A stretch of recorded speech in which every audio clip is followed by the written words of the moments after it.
உத்தரகண்ட் மாநிலம் ஆதி கைலாஷுக்கு ஆன்மீக சுற்றுலா சென்ற தமிழகத்தைச் சேர்ந்த 30 பேர் நிலச்சரிவில் சிக்கி மீட்கப்பட்ட திகில் சம்பவத்தின் பின்னணி குறித்து அலசுகிறது இந்த தொகுப்பு. ஆன்மீக சுற்றுலாவிற்கு பெயர் போன உத்தரகாண்டிற்கு தமிழகத்திலிருந்து ஏராளமான பக்தர்கள் ஆன்மீக பயணம் மேற்கொண்டு வருகின்றனர். அந்த வகையில் சிதம்பரத்தைச் சேர்ந்த 30 பக்தர்கள் உத்தரகாண்ட் மாநிலத்தில் உள்ள ஆதி கைலாஷ் கோயிலுக்கு ஆன்மீக சுற்றுலா மேற்கொண்டனர். விமானம் மூலம் தார்சுலா சென்ற அவர்கள் ஆதி கைலாஷ் கோயிலில் சாமி தரிசனம் முடித்துவிட்டு மீண்டும் தார்சுலாவிற்கு திரும்பியுள்ளனர். இச்சூழலில்தான் சற்றும் எதிர்பாராத விதமாக கோயிலிலிருந்து 18 கிலோமீட்டர் தூரத்தில் நிலச்சரிவு ஏற்பட்டுள்ளது. ஏற்கனவே உத்தரகாண்டில் கனமழை வெளுத்து வாங்கி வரும் சூழலில் பல இடங்களில் நிலச்சரிவு தொடர்ந்து ஏற்பட்டு வருவதால் நிலைமை மோசமானது.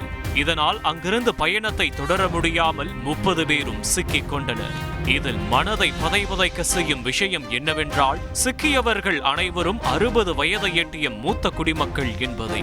இதுகுறித்து தங்களின் உறவினர்களுக்கு நிலச்சரிவில் சிக்கியவர்கள் தகவல் தெரிவித்த நிலையில் அவர்கள் கடலூர் மாவட்ட ஆட்சியருக்கு தகவல் தெரிவித்து மீட்பு பணிக்காக கோரிக்கையும் விடுத்தனர். தற்காலிகமாக நிலச்சரிவில் சிக்கியவர்கள் அருகில் உள்ள ஆசிரமம் ஒன்றில் தங்க வைக்கப்பட்டுள்ளதாக கூறப்பட்டதால் உறவினர்கள் நிம்மதி பெருமூச்சு விட்ட நிலையில் சிக்னல் வீக்காக இருந்ததால் தொடர்பு கொள்ள முடியாமல் அவதியடைந்தனர் உறவினர்கள்.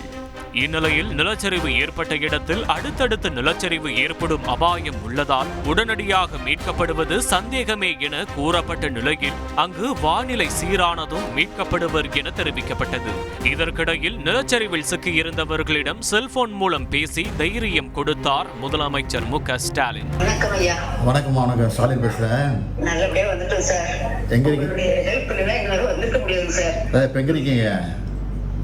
மெடிக்கல் செக்கப்ல தாசில்தார்ல இருக்கோம். ஓஹோ சரி, அங்கிருந்து வந்த உடனே நான் இங்கே ஏற்பாடு பண்ணி கொடுக்குறேன். பாக்கெல்லாம் போத்துக்கிறது சொல்லியிருக்கேன். இப்போ 10 பேர் வந்துட்டோம். சரி, 20 பேர் வந்துட்டு இருக்காங்க. சரி, தைரியமா இருங்க. நன்றி சார், மிக்க நன்றி உங்களுக்கு தான். ரைட்டு, தைரியமா இருங்க. எல்லாத்தையும் சொல்லுங்க, நான் பேசுறேன்னு. எல்லாம் நாங்கள் தொடர்பு இருக்கோம். அங்கே இருக்க கலெக்டர் உங்க நினைச்சிட்டோம் சார். நாங்கள் இருந்தோம் உடனே நாங்கள் உங்க மினிஸ்டர் எம்ஆர்பி சார் பேச சொல்லிட்டேன் சார். சரிம்மா சரிம்மா, நான் தைரியமா ரொம்ப நன்றி சார். ரைட்டுமா, வணக்கம். இந்நிலையில் தமிழக அரசு மற்றும் உத்தரகாண்ட் அரசு இணைந்து மீட்பு நடவடிக்கையில் ஈடுபட்டது. காலை முதலே ஹெலிகாப்டர் மூலம் மீட்பு பணிகள் நடைபெற்று வந்த நிலையில் 5 பேராக மீட்கப்பட்டு வந்தனர். இறுதியாக 30 பேரும் மீட்கப்பட்ட நிலையில் அனைவருக்கும் மருத்துவ பரிசோதனை மேற்கொள்ளப்பட்டு வேன் மூலம் டெல்லி புறப்பட்டனர். டெல்லியிலிருந்து விமானம் மூலம் தமிழகத்திற்கு திரும்பும் பக்தர்கள் தமிழக அரசுக்கு நன்றி தெரிவித்தனர். தார்சுலா என்ற இடத்துல மிகப்பெரிய நிலச்சரிவு ஏற்பட்டது. மழையின் காரணமாக எதிர்பாராத இருந்தால் மழை தொடர்ந்தது. அது நமக்கு ஒன்றும் பாதிக்கவில்லை. நிலச்சரிவின் காரணமாக நாங்கள் முன்புறமும் செல்லவில்லை, தார்சுலா அடையவில்லை. பிறகு வேறு ஒரு திசை வழியில் நாராயணாசிரமா என்ற இடத்திற்கு சென்று 4 நாட்கள் தங்கியிருந்தோம். ரோடு எதுவுமே சாலை எதுவும் பணி நடைபெறலை. வந்து திரும்ப அங்கேயே அதோட பெரிய நிலச்சரிவு நம் கண்முன்னே நிகழ்ந்தது. அப்புறம் திரும்ப நான் வேறு ஒரு இடத்துல புத்தின்ற ஒரு இடத்து சின்ன குக் கிராமத்தில் போய் தங்கியிருந்தோம். மிலிட்ரி, ஐடிபிபி, எஸ்எஸ்டி இது அனைத்தும் நமக்கு மிகுந்த உதவி புரிந்தார்கள். நம்ம அனைவரும் நலமாக வைக்கிறோம். உதவி அனைவருக்கும் மிக்க நன்றி. மீட்கப்பட்டவர்கள் முகாமில் தங்க வைக்கப்பட்டு உணவு, தண்ணீர் போன்ற அடிப்படை வசதிகள் செய்து கொடுத்துள்ளதாக தமிழக அரசு தரப்பில் கூறப்பட்டுள்ள நிலையில் மக்கள் சொந்த ஊர் திரும்ப அனைத்து வசதிகளும் செய்யப்பட்டுள்ளதாக முதலமைச்சர் மு.க. ஸ்டாலின் தெரிவித்துள்ளார்.